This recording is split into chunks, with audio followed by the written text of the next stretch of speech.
L'île de Philée symbolise pour moi mon premier voyage en Égypte. Moi, j'étais étudiante en première année à l'école du Louvre et évidemment j'avais entendu parler de cette île par des Roche-Neuve-le-Court pendant ses cours. Et donc je débarque ici à Assouan et pour moi l'île de Philée c'est comme me le disait Auguste Mariette, le couronnement d'un voyage en Égypte. Donc j'étais très impatiente de découvrir cet endroit. Sauf que moi quand j'arrive, il n'y a plus rien sur l'île de Philée.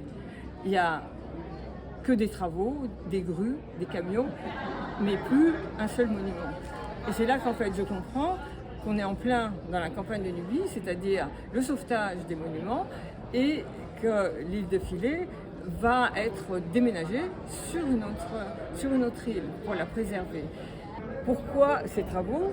Tout simplement parce que Nasser, en 1954, avait décidé de construire un grand barrage et que les monuments à la fois de Nubie et dont Abou Simbel et ainsi que tous les monuments de cette île étaient sous les eaux.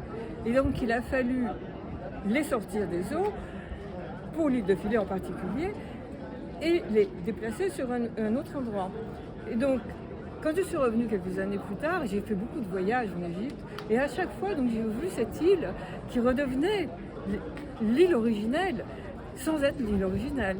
Et ce qui est fantastique dans cette histoire de la campagne de Nubie, c'est que le travail des Égyptiens de l'époque est totalement fantastique, mais que le travail des hommes du XXe siècle pour déménager tous ces monuments et les remonter a été extraordinairement important et fabuleux.